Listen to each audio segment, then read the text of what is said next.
Hello, everyone. This is the Nameless One.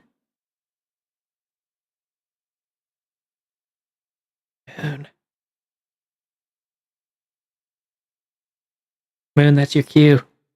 Oh, and I'm Moon. I've been a game developer for 6 years, mostly doing freelance work.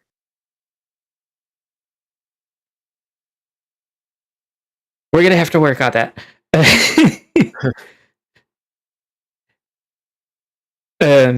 So you're going to have to bear with us, everybody. This is brand new format, and we are going to be working out some of the kinks today. But today we are going to be doing the new podcast, Game Talk. We will be talking and chatting and all of that fun stuff, debating about everything to do with games, everything from design philosophies to the current state of the industry, anything and everything that we deem is a worthy topic. With that being said, we will also be doing more audience interactions. So if you are interested to chime in or ask questions or things like that, I will be paying a bit more attention to the chat than I usually do. Other than that, we have a guest here, Priscillion. Go ahead, since Moon jumped the gun a little bit, go ahead and just introduce yourself and your credentials. I can tell this is going well already. It's our first go at it, okay? It'll get better. Hello, I'm Priscillion, known on plenty sites as Lightning Stripe. I am an artist, a game developer. I've been doing game jam projects for I think about 4 years now. Yeah, since 2021, so about 4 years now. And I've composed for a couple of other projects as well. And just as an aside, apologies if I sound a bit throaty. At any point during this live stream, I have the post Christmas cold, but I suppose if there's ever a time to be a little hoarse, it's now. So. Anyways, for those of you that know me, I am the Nameless One. For those of you that don't forget to like, comment, subscribe, ring the notification bell, follow on Twitch, all that good stuff. Of course, I am a Twitch streamer and have been an avid gamer since I could hold a controller. I've been doing, throughout my life, I've done quite a bit of study into the philosophy of game design without having any formal knowledge on that. A lot of my research delves into various avenues of YouTube and articles and looking at how games are designed and things like that. But this is something that I have been wanting to do, but the games journalism industry isn't. So we're doing it my way. And today, with this being on our inaugural episode, we are going to be talking about tutorials and new player onboarding. Now, we're going to be doing some discussion on what makes a good tutorial, what makes a bad tutorial, why pop-ups are the worst tutorial, and where a lot of games, especially MMOs, go wrong when it comes to new player onboarding. I think we can start it off with we'll start off with some examples of a good tutorial and a bad tutorial from our two co-hosts here, and we'll go into discussing what makes them good and or bad. And I'm gonna make Moon go first because he's sitting in the corner. All right. So way back in the early 2000s, there was a MMO fresh to the scene called RuneScape. Now, a lot of people who played RuneScape these days might not remember it, but there was a little something called the Tutorial Island. It was terrible pacing wise, but you could finish it in about 10 minutes. In fact, there were Tutorial Island speedruns for whatever reason. But while it was kind of a slog, it did something that most tutorials fail to do, and it got you to actually interact and perform pretty much every part of the game. To give you kind of like some degree of familiarity with it, with no cinematic cutscenes in between, no long narrative dialogue. So you got to learn how to craft, gather resources, smith, make runes, do range damage, raise your prayer, how to use like your prayer abilities and stuff like that. So, while it might not have been the most exciting tutorial, it was definitely one of the most comprehensive that minimized how much time the player wasn't actually playing the game and maximized how much information the player got to learn by doing rather than just reading things. Okay. By contrast, you have tutorials for games like Monster Hunter, where you learn how to do a single thing, usually after a long and heavy reading, and then it tells you to look at a piece of dirt during a 5 to 10 minute cutscene before it teaches you the next small concept while leaving out most of the things that are actually important in the game, like typing. So you spend very little time actually doing. The tutorial doesn't prepare you for actual mid to high level gameplay. And the pacing just feels terrible. It's a way to like try to keep the player engaged long enough to learn the game, because every time you accomplish something small, you spend more time stuck in the cinematic. Okay. Priscillion, your turn. Oh,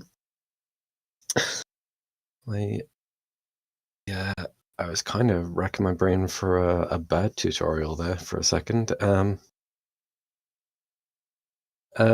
As for a good example, I remember this being praised quite a lot when I heard about it, and I remember doing it. There's this very specific point in, I believe it is the first is it the first Mega Man X game that has the highway level? I think so. There's a point in that level where the highway that you're on actually collapses down, and you're in like a pit section. And this whole part of the level is supposed to teach you the specific mechanic of I think it's wall jumping. And it doesn't actually tell you anything. It doesn't really it doesn't really show you much. But what you're supposed to figure out is that you can do that by jumping against the wall, and I think that's a really good way of like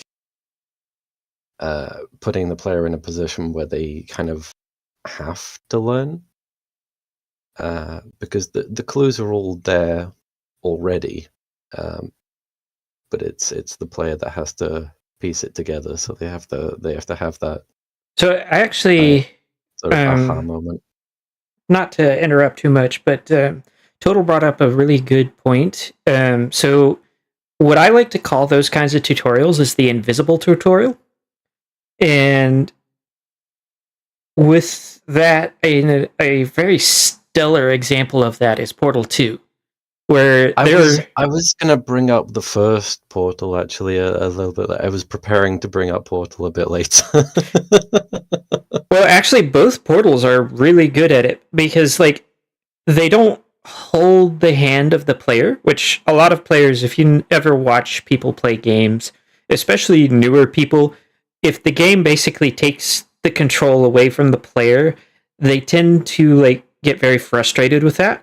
Whereas I'm thinking specifically later in Portal 2, you run into some of the new gels that weren't in the earlier half of the game. And so instead of just like a pop-up tutorial or whatever else you could have thought of, or a sign, you've got like an audio bit that plays that kind of says something about it, but like not enough to fully put two and two together. And then like the player is given the freedom to just kind of throw things around and watch what happens. And not only in that do you succeed in giving the player the aha moment and making them feel smart, but you also make them do a tutorial that they never realized was an actual tutorial. Like I don't know if we're gonna get into that a little bit later, but yeah, I was I was going to. There's no real format. We can get into it now. I mean, I guess we're into it now. What I was going to do, not necessarily on Portal 2, but I was going to talk about the original Portal, because it's a little bit less sort of mechanically demanding, so you don't really need to introduce a whole lot, but the designs of the chambers specifically are built with these kinds of visual cues that are supposed to draw the player's attention to the important bits. And actually, if you do go into Portal, and I would actually recommend this for a lot of like new devs. If you go into Portal and you turn the developer commentary on, it actually does go over why certain things were positioned the way they are, and it's a really good insight into things like level design or like the way things are positioned. Like the very first Portal I remember hearing is deliberately positioned so that you can see yourself, because a lot of players didn't really understand, first of all, that a portal took them into a different place in the level as opposed to a brand new place. Total also brought up another good example from the second game where they, with the red gel, they had the ramp positioned near it to and if I remember the level he's talking about correctly, it was specifically spraying along that ramp so that, because the red gel was the go fast gel, so the idea would be the player would go fast and shoot off the ramp, and it'd be like a light bulb. And it's like, I can work with this.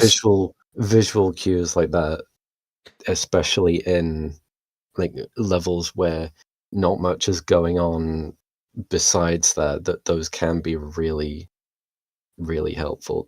And the Portal series especially is just it's basically like a 101 on how to design a tutorial, because like you have like 2/3 of the game just being tutorial, and then the rest of the game is the player on their own. Yeah, and one of the things that I've seen a lot of fellow YouTubers talk about when it comes to that kind of tutorial design is, in the words of Josh Strife Hayes, stacking mechanics. So where you start out with just the portal, and now you're using the portal to use physics, and now you've got the gel, the portal, the physics, and you've got to combine all of those. That's another really good way. A game that actually does that fairly decently is Moon and I have both played this one. The Legacy of Kain Soul Reaver. I believe I can't remember if it was 1 or 2, but one of the Soul Reaver games was I've both played it and watched a playthrough of it, where the person that was playing through it pointed out where a simple puzzle was used as a tutorial. Essentially, they were showing the player that you can stack blocks and then move the stacked blocks to get to places you couldn't before. And then, like, you'll see it used again throughout the game.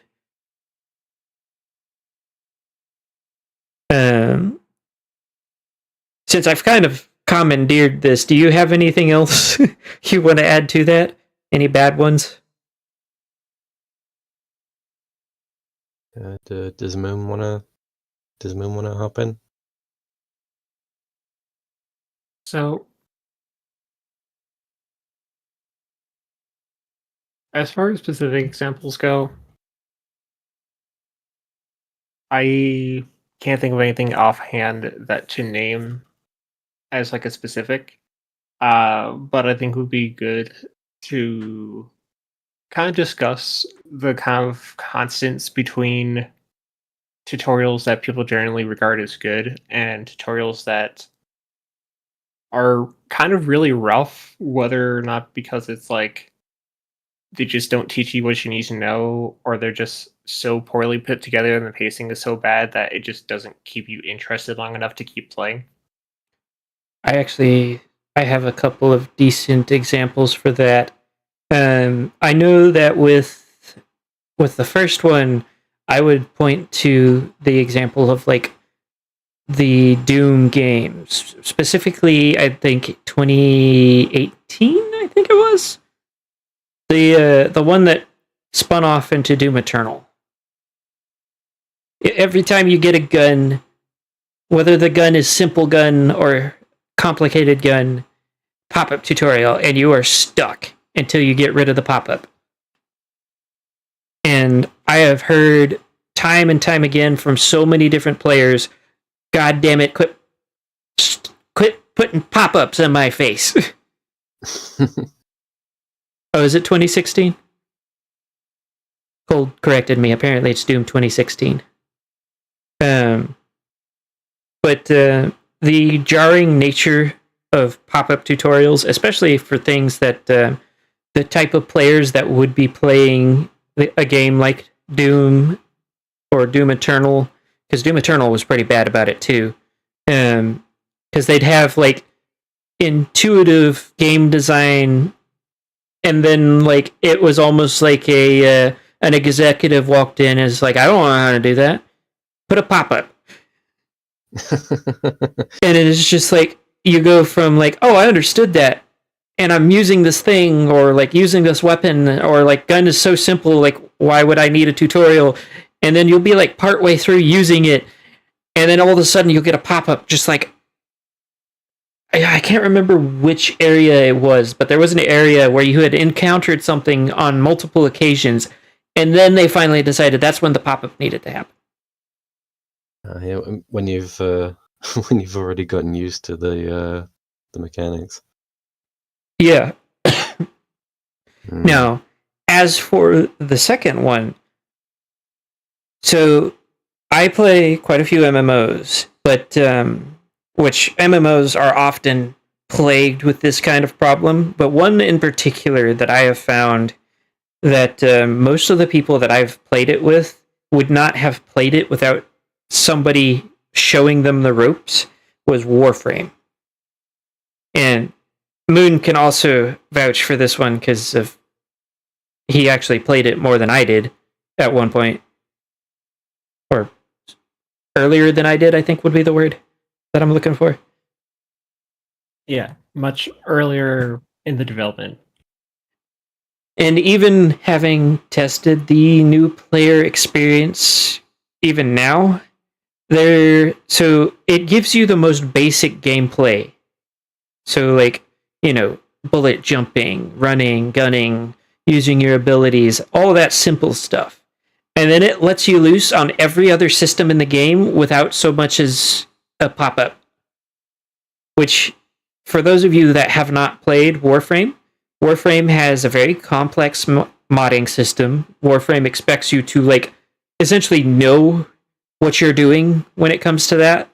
There's a lot of different things that you can get for free that the player's never told about. You're just kind of expected to look at the star chart and figure it out.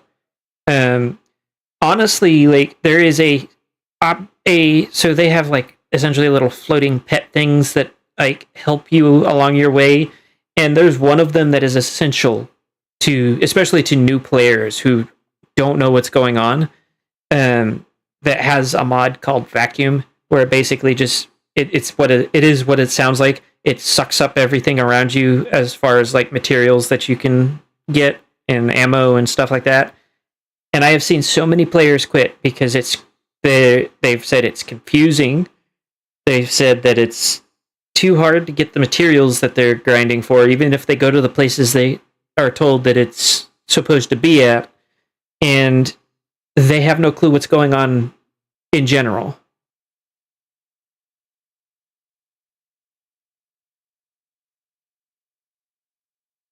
So, what do you you guys have anything you want to weigh in on there? I think Warframe's a good example of a game that had a good tutorial, because back in the day it was very comprehensive, very put together, but ultimately it's a live what's it called? Ultimately, it's live service game.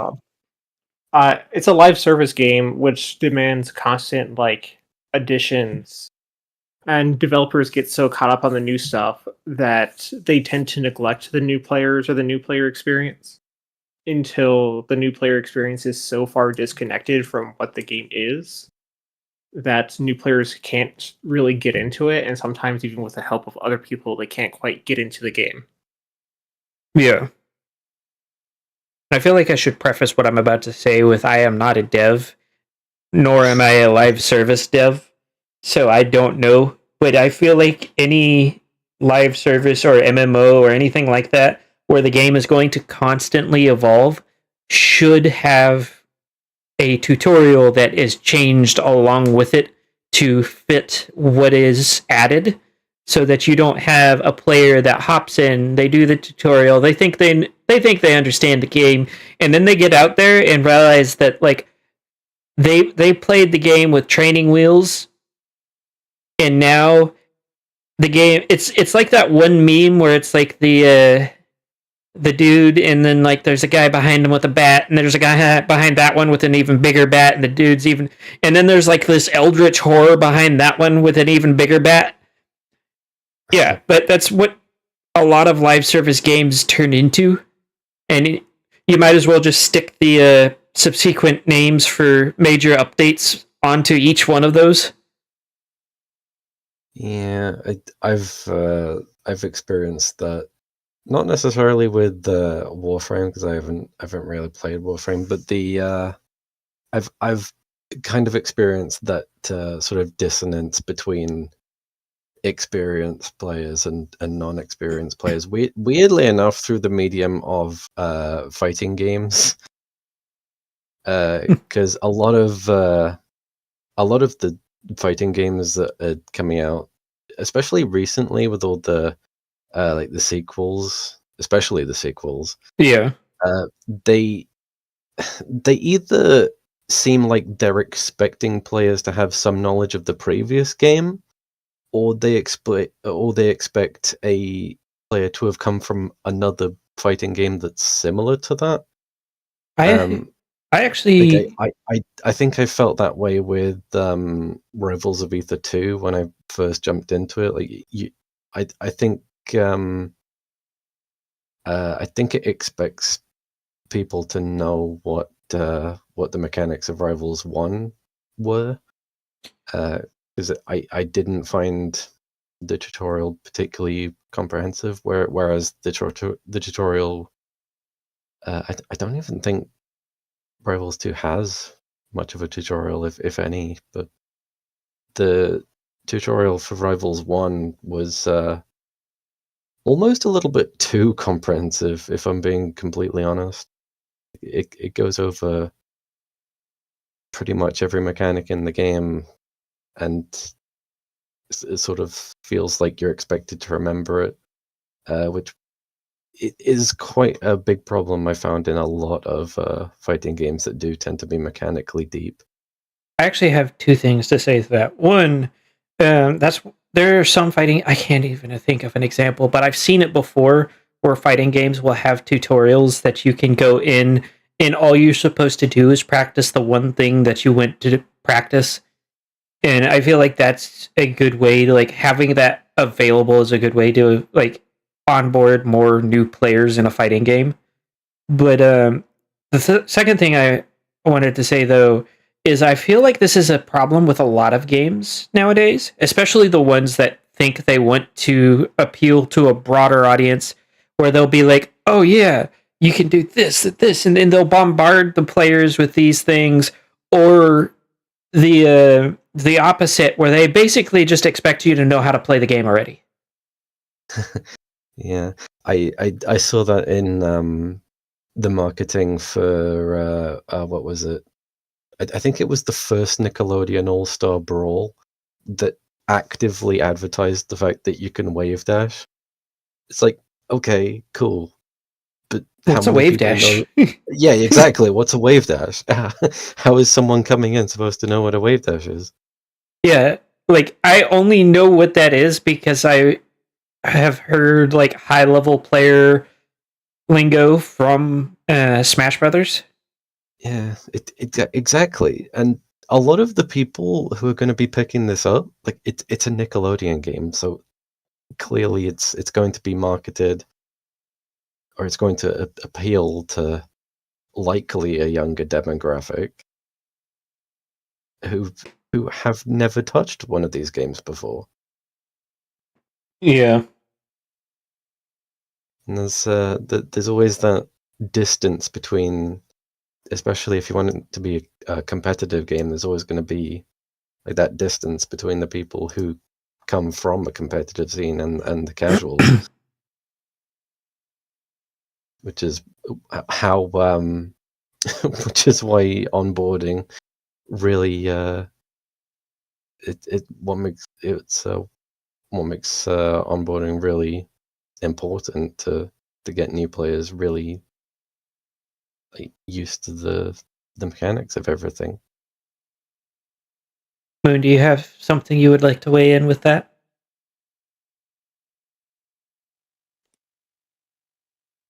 I think Procilion made a really good point with the disconnects with the target demographic versus your actual demographic. A lot of devs seem to not quite understand the type of people that are generally going to be playing their game. Uh, but I will say that genre is no real excuse for having a poor tutorial. A lot of people like to point out fighting games as having poor tutorials, and yep, that's generally true. And they usually tend to attack the more hardcore demographic. But there's also a lot of fighting games that do have a pretty comprehensive tutorial, and one of them is probably even pretty well known in the MLP community, which is Them's Fighting Curds. Yeah, that's actually a incredibly popular one in the Brony community.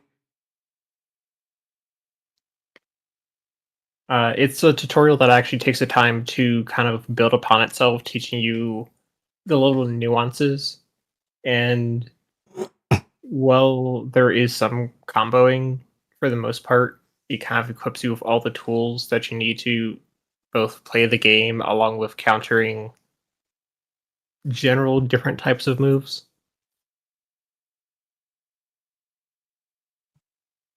And it does it in a way that doesn't feel like you have to throw yourself at a wall for half an hour to an hour a day, just trying to perfect a very specific like combo. So my I actually have a game that I see in a similar light, especially having watched new players play it. So some of you may know from my Twitch that I play a game called Dead by Daylight. It's an asymmetric horror game that is also very competitive in nature. And I remember sending a couple of players through the tutorial, and then I had a couple that didn't do the tutorial because they were like, I play video games, I don't need a tutorial. And because of the form of gameplay that comes from an asymmetric multiplayer game like that, both the players that did the tutorial and the players that did not got absolutely reamed.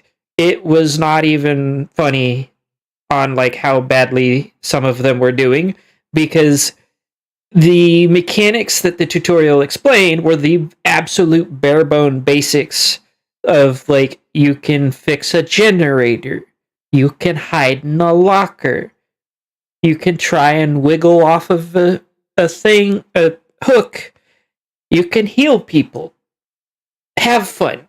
It doesn't tell a player like how to loop or how to use pallets at an appropriate time, or that they can stun a killer with a pallet. It really doesn't even begin to actually appropriately build on the mechanics that a lot of which the community started to adopt and the devs built around. And there's no chat during the game, so all you can do is, like, if you are playing in a public lobby as a survivor or even a killer, is just kind of flounder around wildly and hope you can figure out as you go. Especially since there are killers that have like weird mechanics that you're not gonna like. It's fun to watch experienced players that understand how to like learn mechanics like that, which may sound a bit odd to say, but there are certain people like their game sense is better and they figure out games quicker than others. Like if you get somebody that's only ever played like Nintendo games and you throw them into like a hardcore game and then expect them to just know what to do, you're going to get what's called a quit moment. And Dead by Daylight, the quit moment, literally the first match.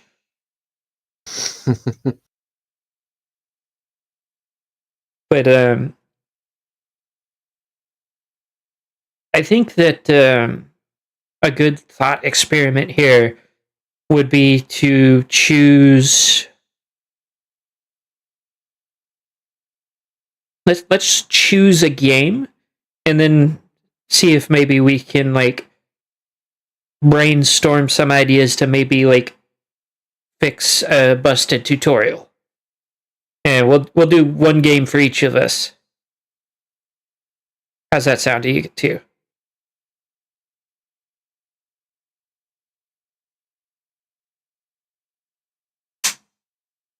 Well, don't both of you respond at once. Yeah, that sounds good. What about you, Porcelion?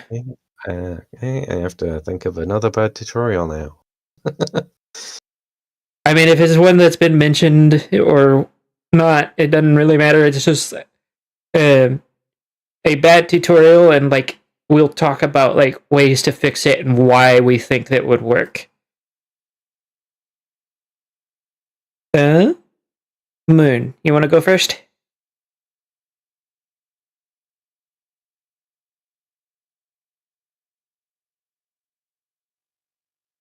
I'll go back to my Monster Hunter example.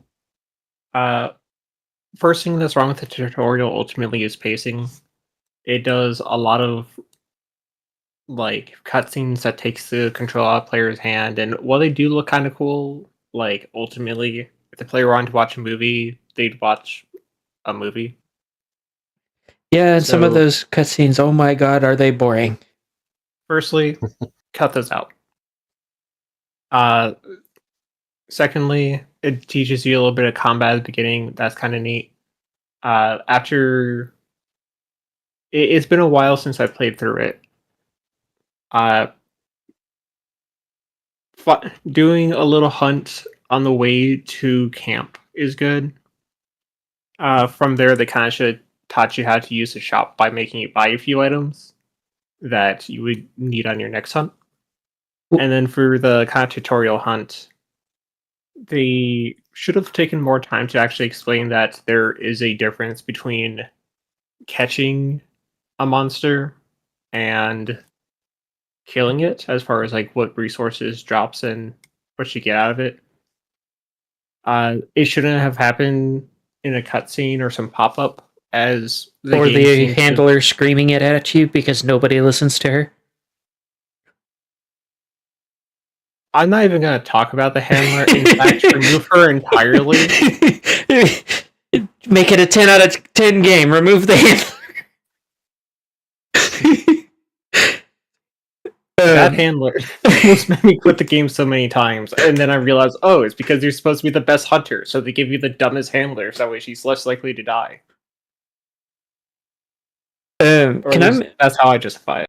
Can I make a bit of a suggestion? Sure. So one of the major mechanics for the hunts is the weapons themselves. And as I remember it, if you got a pop-up, that was about it.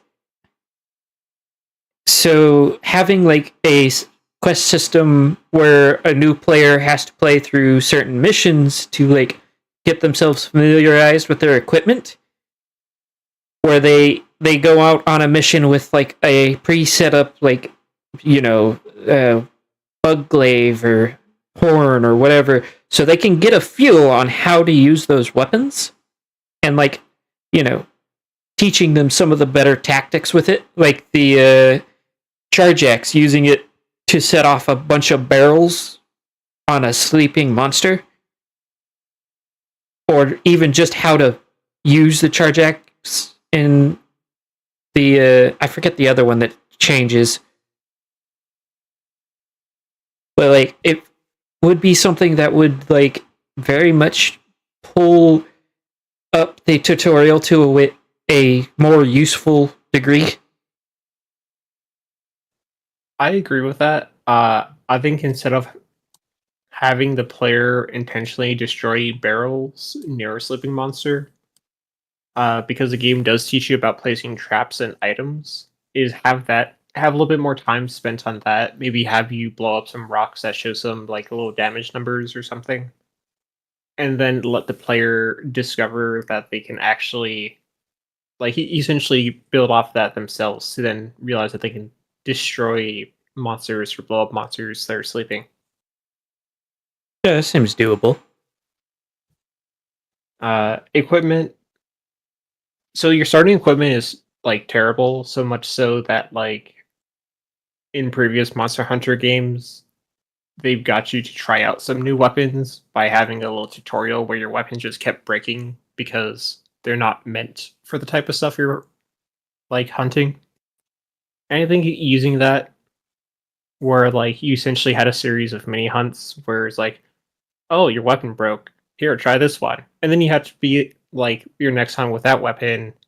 And then after you basically tried all of them, or at least the main ones, the game then goes in crafting where it's like, Yeah, I was hey, about to say use it as an avenue for crafting. yeah, hey, all your like you pretty much broke everything else, and that thing's probably gonna go pretty soon too. So, you know, those monsters that you hunted and or captured, well, here's the point.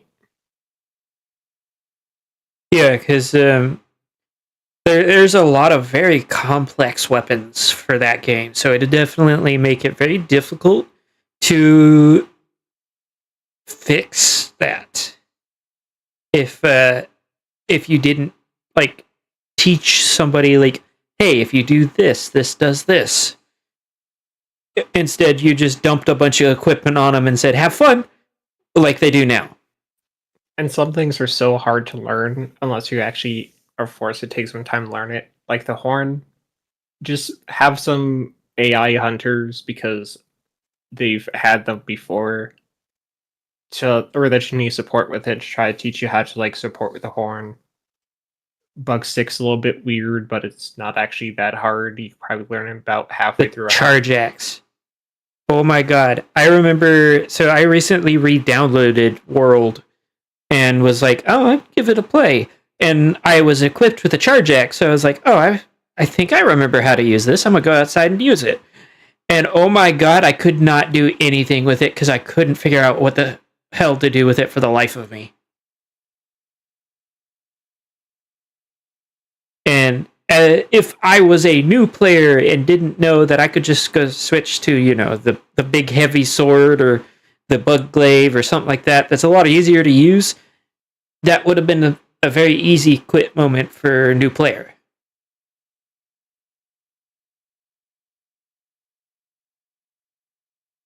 I'd say the horn, the charge axe, it's the switch something other.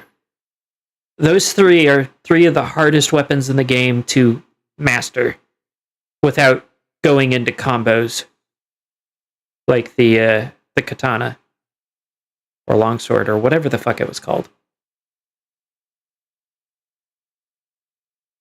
I think it was called a longsword. I think you're right. And I'm just gonna wait for the next game and not bother re-downloading World to find out.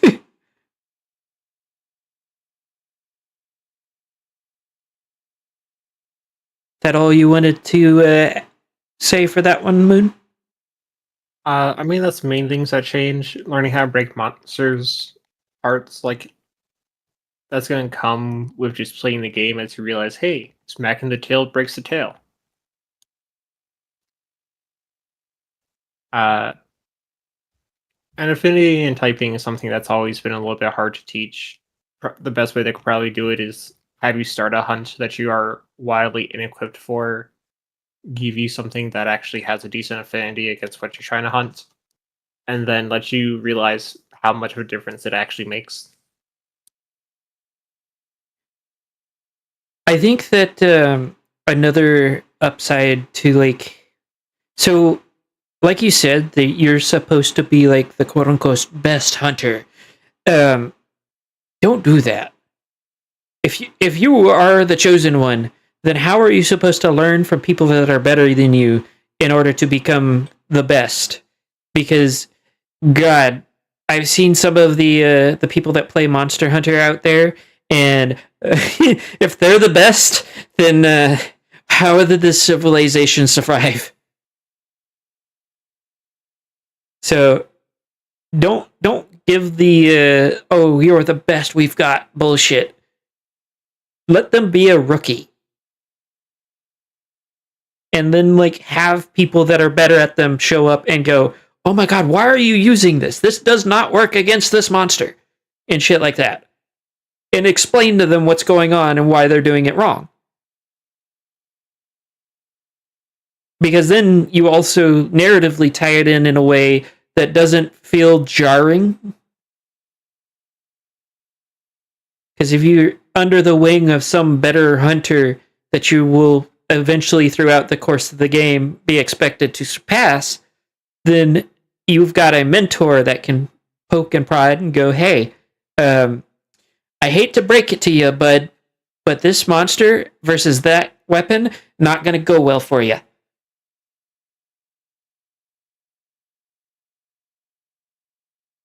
And I feel like that would be a really good way to introduce the typing stuff.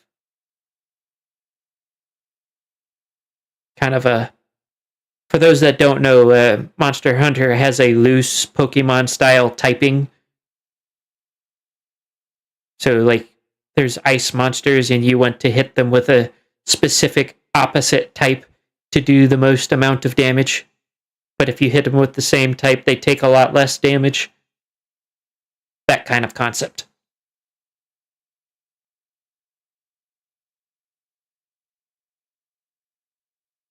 Anything else, Moon? From there, not really. The Monster Hunter surface level gameplay is pretty simple. The main thing that breaks the tutorial is kind of just pacing and not encouraging you to try enough weapons. and not really telling you how to use said weapons, I would say. Yeah, because the only way that you can actually learn from the game, or at least like the game that forces you to, is here's this little training area. Mess around with some of these weapons against targets that do nothing. Which most people will leave immediately. We see you out there. We know what you do. Procelion, your turn. I was mulling this over as you were having that whole conversation, and it did hit me. I ragged on fighting games for sort of throwing terms at players because they assume Wave they know dash! this, because surely you've played this before, right? But it hit me. Pokemon has the exact opposite problem. Yeah, what's a stab? Yeah. Yeah, but like Pokemon assumes that everyone is a first timer. Like it has the exact same problem, but in the opposite direction. I would argue that it has an even bigger issue to that, is that they spend. I think the last Pokemon game I played, they spent like what felt like half the game on tutorial and taught me absolutely nothing.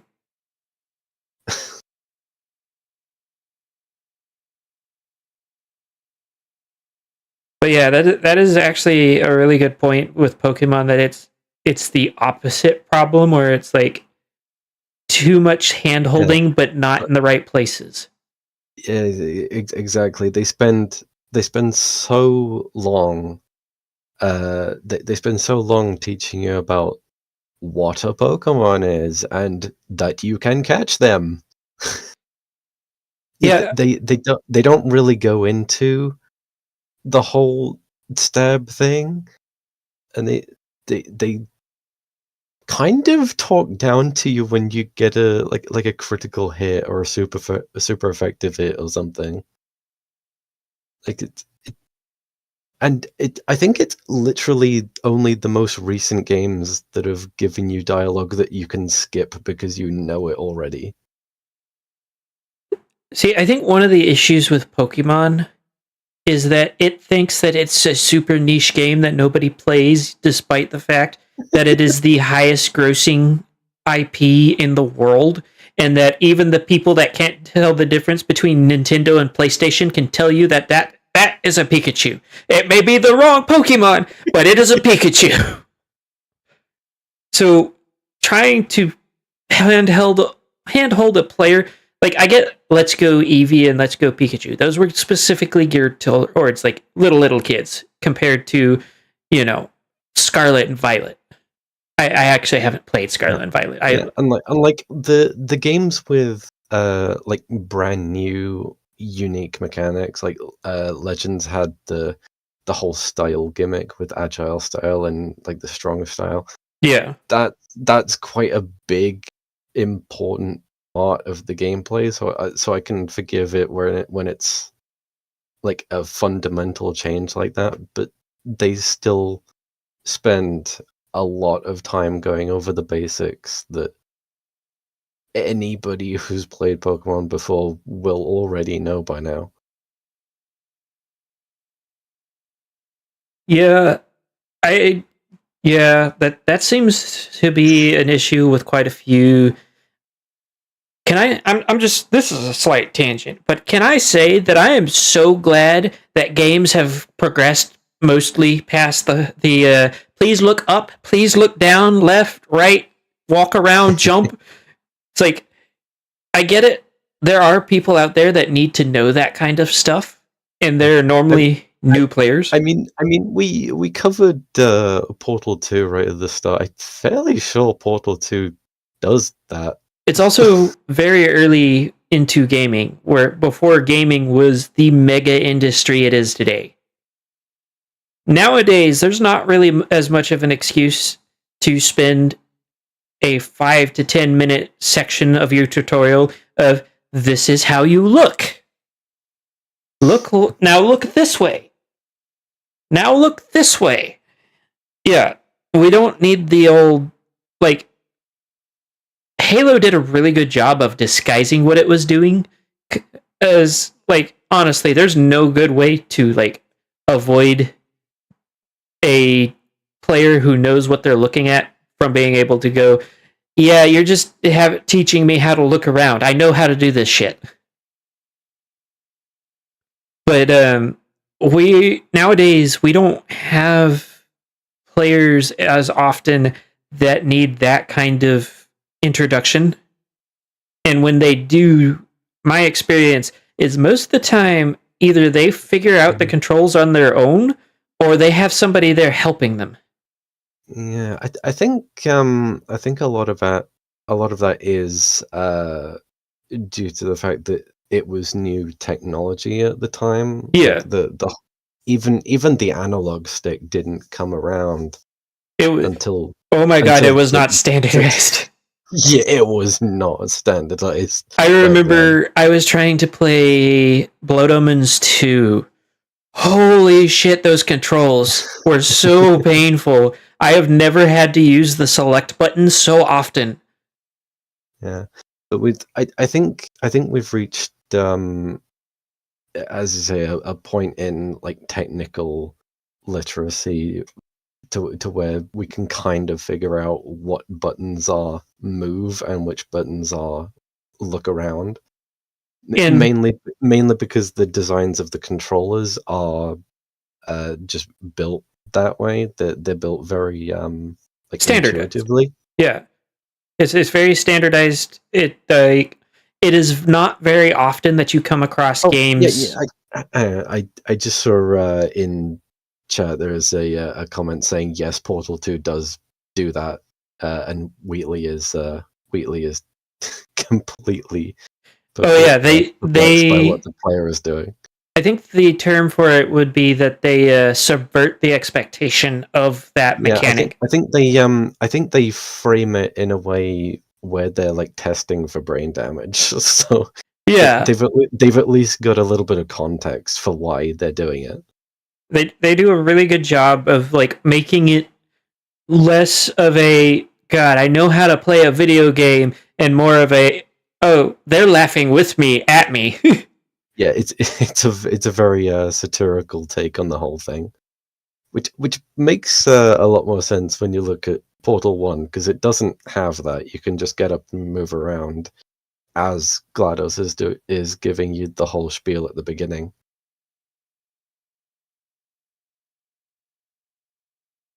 Yeah, the Say Apple thing is pretty memorable. I remember what you're talking about with that one. But yeah. Yeah. That's also fun.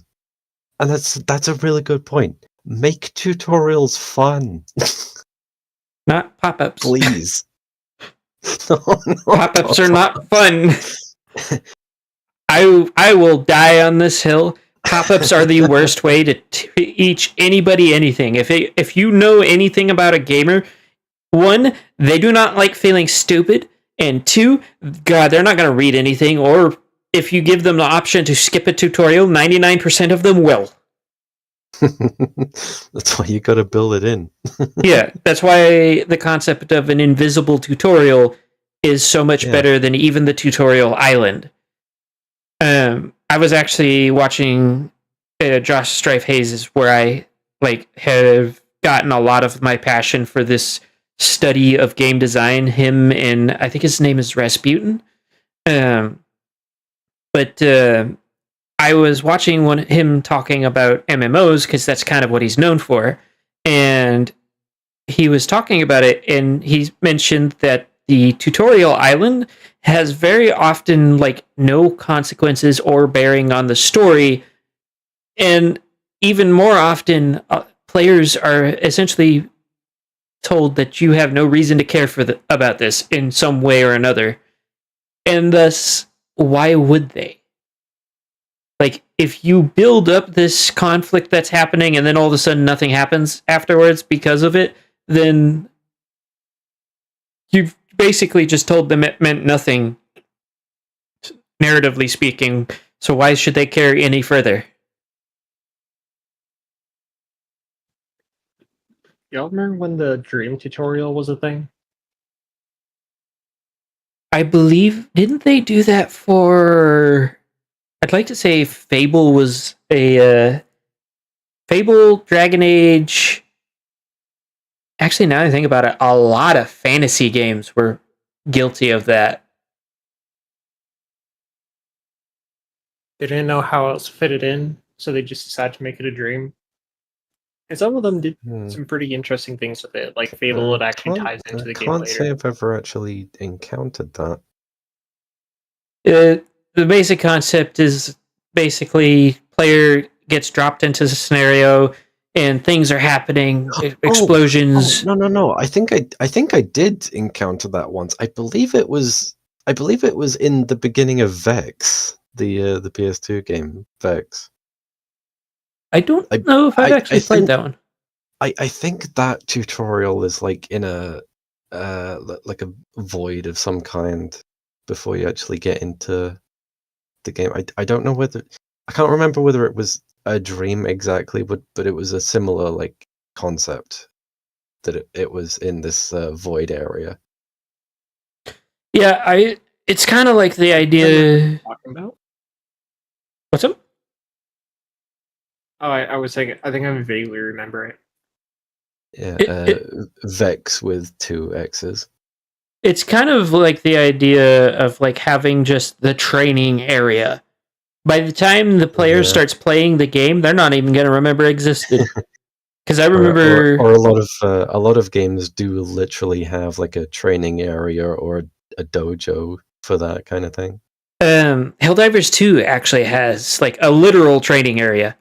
Yes. Now, I will say that they do a really good job of dressing it up in a way that is like somewhat entertaining for sections of it, but the majority of it is like just the basics of like what you need to know to like, you know, basic shooting and things like that. And but they don't really go into like important stuff.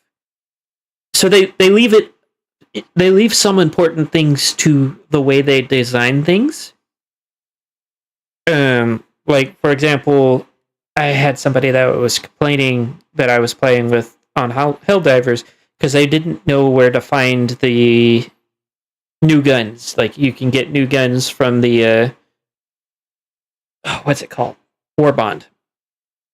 And the War Bond, in order to get the new weapons, you have to hit a big button that is literally at the top center of your screen. And it kind of depends on like the curiosity of the player of what does this button do? But I have noticed that a lot of them will hit the button, realize that there is real money shop in that area, and then just leave. So pointing out things like that as well for tutorials like that one would probably be a good idea. Just saying. And that's a much newer game that doesn't have as much going on as far as live services go. But before we get too into the weeds, I'm going to take a quick bathroom break, and then we're going to go back to Procelion and what he would do to fix the Pokemon tutorial. So I will be right back.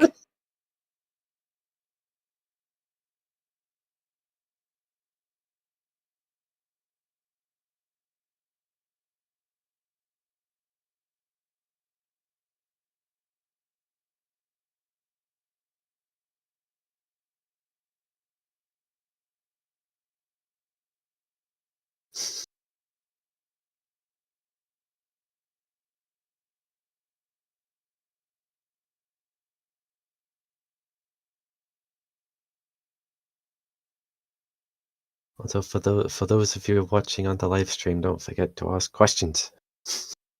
You like questions? Like engagement.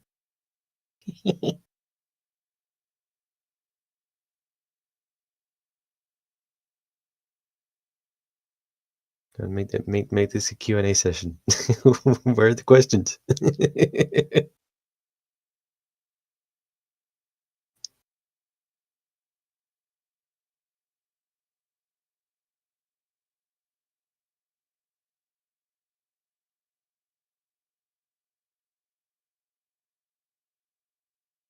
Okay, I return. So, Procelion. Hello. We've talked a little about some of the issues with the Pokemon tutorial and tutorials like it. What do you think you would do if you were tasked with fixing it? Well, I think they've already done one of the things that they really could do with more of, is just asking the player whether they know this already would be a really good thing to put in. Just for the players who do know it already, because I think by now the fandom's pretty big, and Well, the thing is, we're trying to Is- avoid relying on the fandom and the people around the game. This is supposed a tutorial should be self-contained to its game. I know, but the point is that there's the target audience is probably at that point where like at least half of them have probably played it before. Oh yes, in theory. So just out of just as an initial point of entry, like more things like that should be checked. I think it's I can't remember what it actually is that you're asked to skip. I think it's the catching tutorial, but I could be wrong on that. There's something that you're asked about, but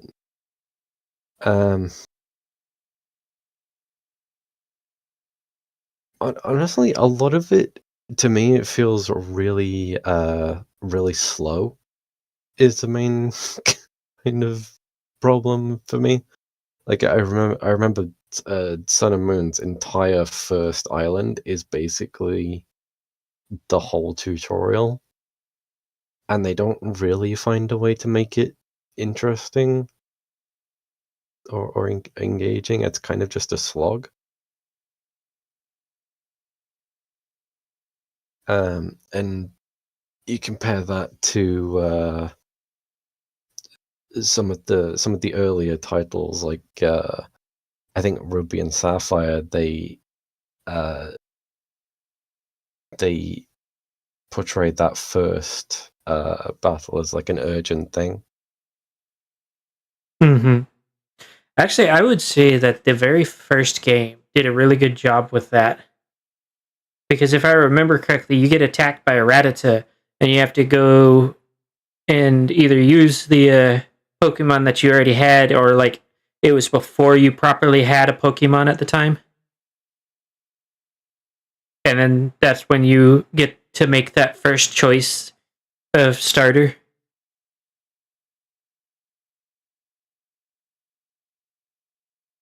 It's think been a so. really long time. Yeah, it's been a while since I played the first ones as well.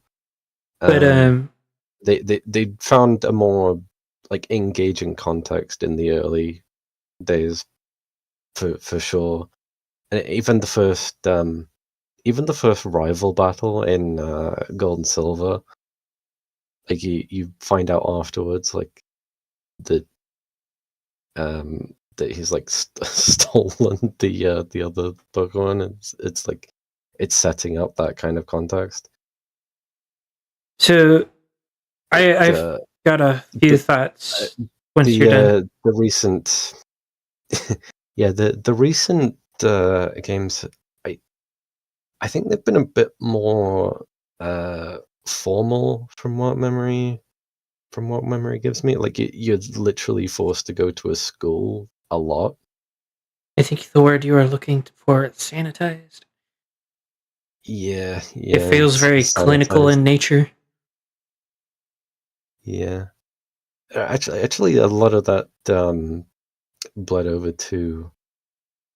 Well, not really bled over. It was before it, but Mystery Dungeon as well. I See, can't remember. with Mystery Dungeon, it made a little more sense because it was something that was going on. You were a child in universe who suddenly became a Pokemon child in a Pokemon universe. Mm-hmm. So of course they're gonna send you to school. Yeah, But I think that was. Oh, which one was that? That was. All right, that was Gates to Infinity, the one everyone didn't like. I think that's Uh, the one that I've played. It was a really good game though. I really loved the Infinity or the Pokemon Mystery Dungeon games. I don't remember which one I actually do have, or I think I have two of them. It's been a really long time. mm, well, I remember playing oh, Explorers, the Explorers ones that were before that. Um, and they had a bit of a similar experience, but they didn't literally portray it as a school, which I know a lot of people had certain issues with. Like it was still a tutorial at the end of the day. It was still, this is a guild versus this is a school, but it's debatably more engaging to be part of like a rookie starter squad in a guild versus you are going to school. So, I think it's just a little bit more escapism for a lot of people. so I'm gonna take a crack at this too because I've had some thoughts as we were talking about it. But first, Moon, did you want to say anything to this? I may have strayed a little bit from the concept of a tutorial, but it's more like there's context around the tutorial that may or may not make it more engaging, is the point. I mean, it is a very good point to make in that tutorials can be as comprehensive as they want, but they're boring, then ultimately people don't want to play it. And Pokemon is a lot of reading and a lot of not fun reading. Honestly, Pokemon could just be like, here's how you capture, here's how you recover. These are items. Here's how to use one. And then just tell you that there's typing and that most of them make sense. But here's this chart if you ever want to reference it. So, what I think would be a good way to do it, and this is gonna be like a combination of the games that I've played for Pokemon and just kind of my own opinion, is you start out and you have the player character leave their house and like you have like a patch of tall grass that they can walk into and then like make it in such a way that they're not railroaded into it, but they eventually have to go through it at some point. And when they go through it, have them get attacked by some low level Pokemon. And they don't have a Pokemon, and that's when Professor Tree number 782 comes by, rescues them, and tells them that you can't be going in the tall grass without a Pokemon. And then that's where you get your starter choice. And of course, the rival has always been something that I thought was integral to how Pokemon plays. So you pick your starter, and he picks the opposite starter. So, like, you pick water, he picks fire or grass or whatever. Whichever is going to give you the biggest pain in the ass is what I think he should pick. And so you go out, you go through the grass again with a vendetta against this one Rattata or whatever it was, and there's your attempt to like you can. I don't think that Pokemon really needs that much of a, hey, here's how you battle, because it's literally got a fight button. So any player with any ability to understand what the word fight means and has any concept of what a creature battler game is, which if they bought it, I hope they do. But figured out how to fight. And they feel really good because, whatever it happens to be, they beat it down really fucking hard. And so they then turn around after that fight, and their rivals there tosses them on items like, here, use this. Heal up your Pokemon and let's fight. There you've got teaches them how to use an item. So they can go in their inventory to use the item, and then they fight. And then at the end of it, they lose either, well, I feel like for skilled players, there should be the ability to, like, actually beat it, but, like, most players would... I think in a couple of games, I remember the earlier ones, I think there are actually different, like, dialogue outcomes whether you win or lose. So yeah, it doesn't particularly matter, but there is a battle in any case. The dialogue for the losing the battle should be something along the lines of, ha ha, you thought you could beat me when you had a insert type here when my type is strong against that type. And there you go. You've taught them the difference in types. And then just have somewhere in game, easy to access, a resource that they can go and find that tells them, hey, this type's good against this type, and this type's good against that type. And then, like, as you get further along in the game, start teaching them some of the more complex concepts, like stab.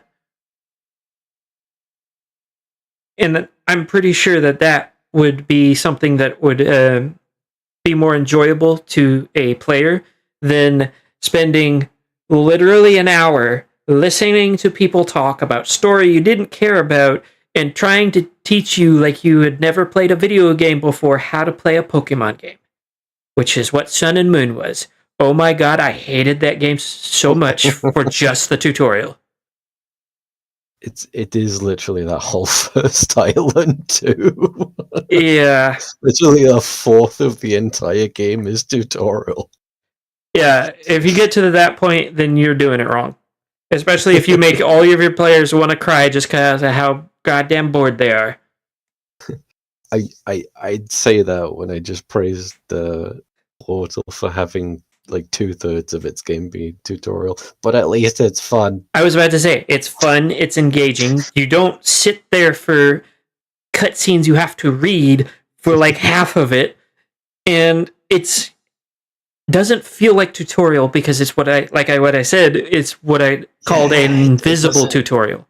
Yeah, it doesn't feel like tutorial. Because if you watch the gameplay of Portal and Portal 2, both of them, they will show you a mechanic, they will iterate on that mechanic, and by adding more mechanics into it until you get all of the mechanics stacked together. And they keep doing that throughout the game.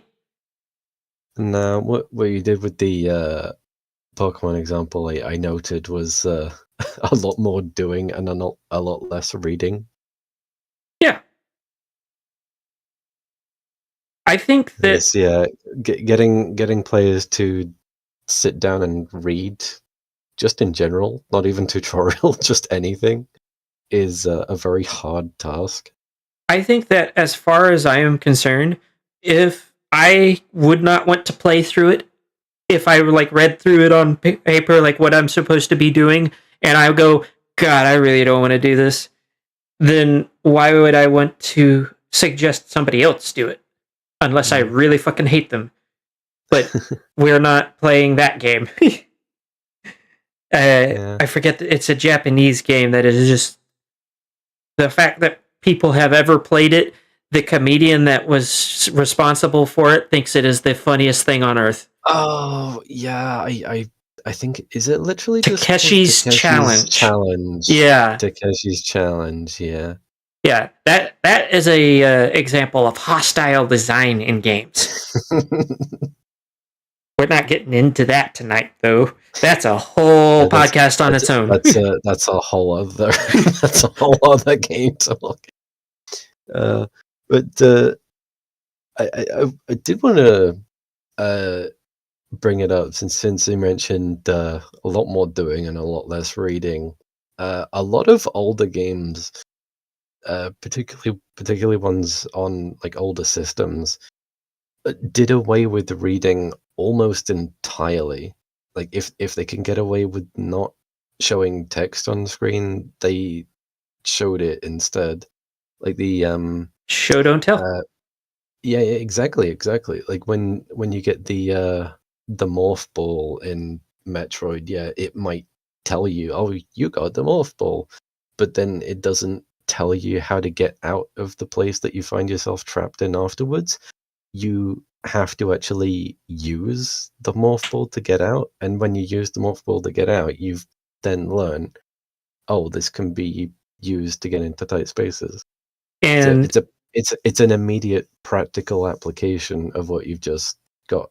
and a lot of players very muchly enjoy the idea like, oh, I figured this out, not the game told me how to do it. Even though design even though the game is pretty much just telling you how to do it. But it's speaking through its design rather than through text. Mm-hmm. So Exactly. a player, especially players who don't understand that kind of stuff, will go, I figured it out. I had no help, I just figured it out all on my own. It's kind of like it might tell you, at the most it might just tell you like how to use it, like press down twice for morph ball. So but how you actually apply that, you have to figure out. another really good example of that kind of design philosophy where it shows you what to do instead of telling you is the opening, like once you get through the tutorial tunnel that they finally put in, once you get out and step into the world of Elden Ring. Now, if you've never played Elden Ring, one of the most gorgeous shots of Elden Ring is walking into the game for the first time. But two, it's a very complex like design idea where you're telling the player where to go without an arrow. Because the first thing the player sees is the Erd tree. And that's essentially where you end the game. Well, actually, not essentially. It is where you end the game.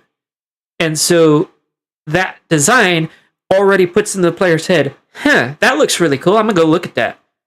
And then the next thing they see is the giant tree sentinel right in front of the gate that they go, oh, I just beat that one guy. I'm going to go beat that guy. And then get their ass beat like a drum. At which point, that is the game going, yeah, this isn't going to be easy, bitch. But yeah, like design elements like that are incredibly important in games. And a lot of AAA studios are getting to a point where it feels like they forget that.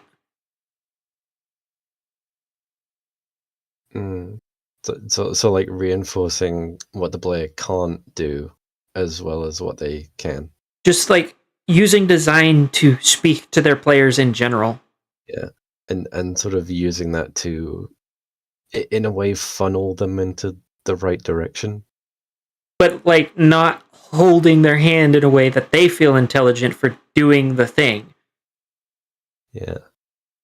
I remember I had that a couple of times in Pal World recently when we've come across pals or factions where we've kind of figured out, oh, these are really strong. We're obviously not supposed to be here yet. So, Mm-hmm. so there is something to be said for just putting really powerful things just on the player's doorstep, I suppose. Well, it kind of like, so the game kind of starts with 3 different boss fights if you do it how I would say that the devs initially intended. It's the first boss fight that you're probably going to lose because it's a scripted death. Like, even if you beat the boss there, you fall off a platform later on and end up in the cutscene that gets you to the tutorial tunnel. You can skip the tutorial tunnel, but if you go in the tutorial tunnel, there's a second boss. It's just like an enemy, regular enemy with a health bar. So it makes it look like a boss. And then the third one is the Tree Sentinel, which is an actual boss. But it sets up an expectation. The first one, you just get absolutely smacked into the dirt because, God, this thing has so many arms. So it's like, you're feeling kind of down. You go through the tutorial tunnel. You absolutely run rings around this one knight dude. And then get outside with this like massive, like, I can do anything kind of confidence. Go and try and punch that dude and immediately get punched in the jaw and sent back to the bonfire. Or Grace in this case. And it kind of sets the tone for the game. You can't just go and try and punch anything you see unless you have the skill to do so. Is the first last one also a large enemy like the Sentinel? The Tree Sentinel is very big, if that's what you're asking. The first guy. The first guy, yeah, he is actually quite large. He has at least a dozen arms, and I'm probably very, very low in conservative estimate of that. And he slaps you with every last one of them before you die. Yeah, and the second enemy is just like a regular dude. Just a regular dude. Okay. See, that's kind of that's pretty good actually, because it's kind of showing you it's measuring one enemy against another through experience and showing you roughly what you can deal with and what you can't. Yeah. It also like just through experience, like these big dudes, yeah, they're gonna it also they're gonna kick you halfway to the moon, but like these little dudes, you can take these on. It also gives the expectation of just because you can see it doesn't mean you should punch it. Because not far from that area is a dragon that if you get too close, it comes swooping in. And if you, up until this point, have punched everything in one, you're in for a rude awakening because that is a very different type of boss fight. Yeah, it it does very much take the D&D approach of putting a really strong enemy in your player's way because they've kept being a murder hobo this whole time. Moon, would you like to chime in? No, you know what that meant. Yes, I do.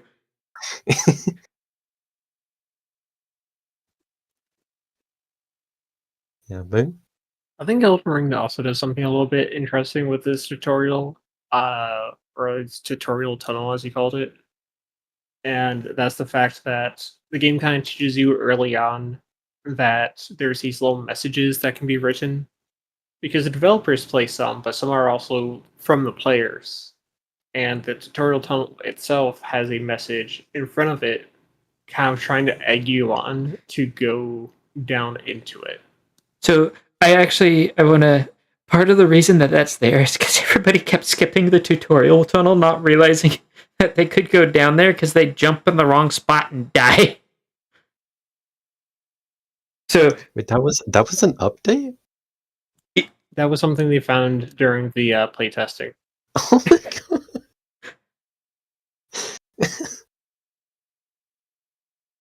Not to mention that if you manage to beat the first boss, the very first one you were supposed to die to, it told you to walk in a direction and then you end up falling off a cliff to your death. So it kind of gives you that mistrust of cliffs.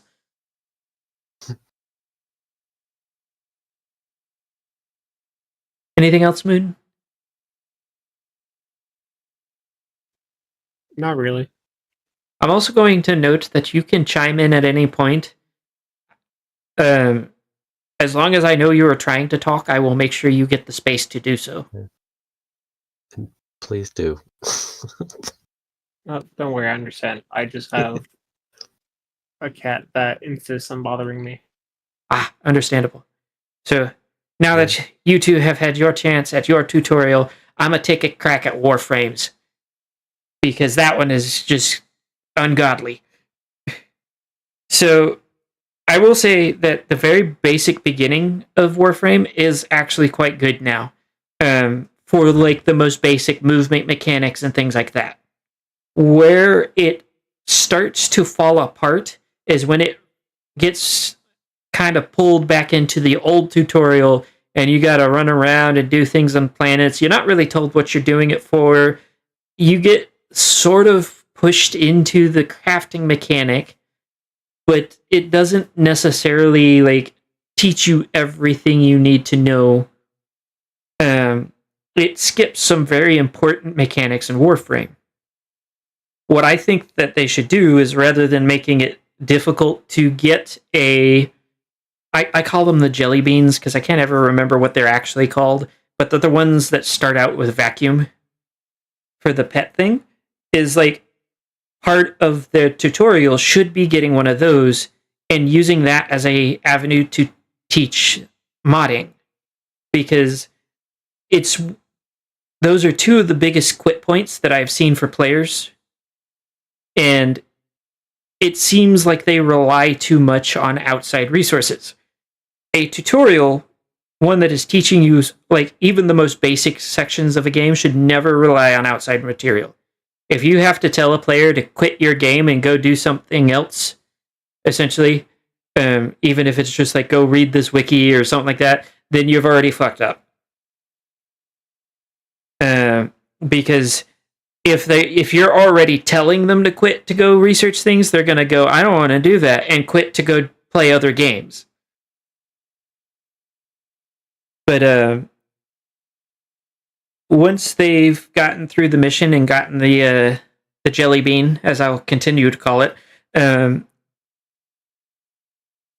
teaching them that the modding and all of that is how important it is and what you need to do it, as well as like telling them like how to get into like the star chart and like giving a more obvious place for all of the next step missions.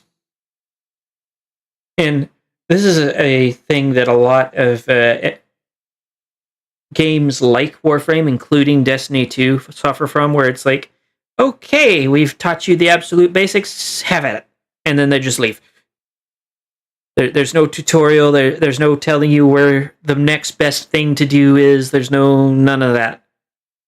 So you'll get some random person go try to do a sortie as a level 1, not knowing what's going on, and then getting annoyed because they get told that they have to be this level and do this, and there's like 3 leveling systems that they've got to go through, and eventually they just throw up their hands and leave.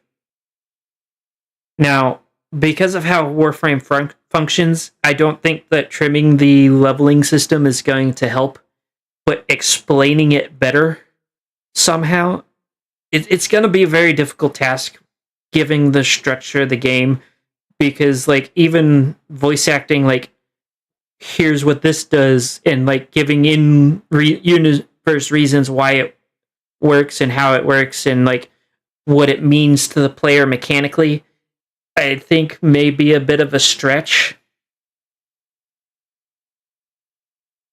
Honestly, with the way that a lot of MMOs work, you're going to need to have like I said before, essentially an evolving tutorial, and not a tutorial island, because a lot of the times those get relegated to, this isn't that important, both in story or in mechanical purposes, and new players are going to skip it, old players are going to skip it, and avoid just like being there for any amount of time. But if they think they're fully in the main game, it makes things a lot easier to keep them going. I think one of Warframe's biggest mistakes in its tutorial, though, is locking people into single player only. It is not exactly an MMO per se. It's a multiplayer game with like hub world access where you go in 4-player missions with random people. And so essentially forcing a player to not play with other people until they've gotten to a certain point feels like it's not like for the first mission. Yeah, that makes sense. They're literally escaping a prison of some sort. I forget what exactly the terms in which it worked, but you're escaping somewhere. You're not gonna be. You don't have friends for that. Or if you wanted to do that, if they had friends they wanted to play with, you could have it that there's a section of the mission where allied players can just like hop in as rescue and potentially be able to like join in and help them out. And it's one of those games where community isn't as important as the rest of the game itself, but it also should not be relied on to show new players the ropes. It's a game where you want to enjoy things with people, but not have them be what you rely on for new player onboarding. It kind of goes the same for Dead by Daylight, where yes, it's a good idea to tell them about looping and things like that. And yes, the blood web needs to be completely reworked and is just a terrible system in general.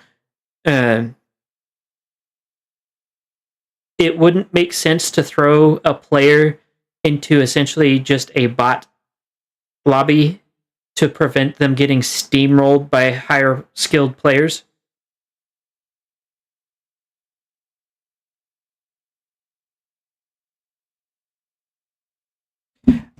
I mean, with that, it depends on the game. If you're playing something like Diablo and you say you bought it to specifically play with friends, but then they tell you that you've got to wait like an hour's worth of gameplay before you can play with friends, it's gonna turn into a quit moment because they're frustrated and want to play with friends. Well, the cheating problem in games is an entire podcast in and of itself, honestly. Yeah, that's a whole other thing. I could wax poetic on that for hours, and the different types of cheats, how to identify cheats, and yeah, it's not. That is something that you shouldn't build in fear of, but should prepare to get rid of as quickly as possible.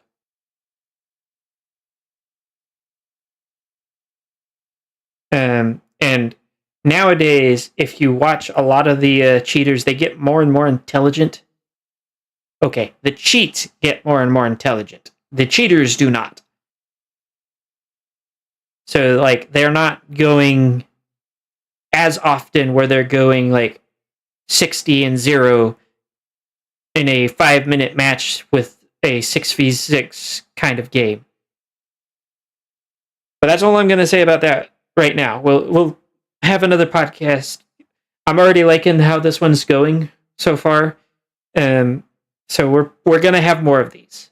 But Yippee. Before I go ahead and say anything else, do you two have anything else you would like to add to this discussion, or do you think we should go ahead and call it a night for tonight? I think we're at a pretty good point for tonight. Okay. I had so much that I was like prepared to bring up.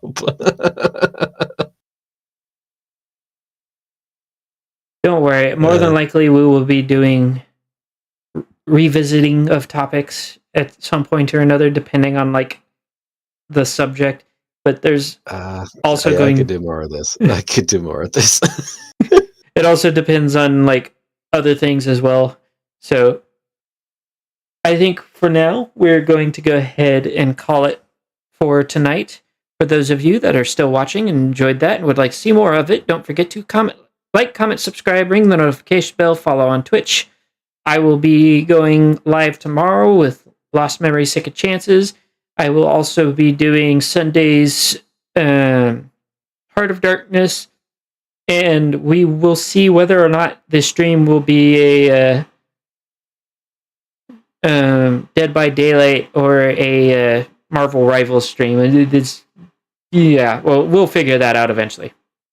Other than that, I hope that you guys enjoyed that, and please leave a comment. Let me know what you thought. I definitely, this is a new format and a new topic type. This isn't the only podcast we'll be adding, but I would like to see what everybody else thinks of this. Other than that, we will... Nameless, do more of these, please. Other than that, we will see everybody again soon. Everybody have a wonderful evening, and don't forget to drink water.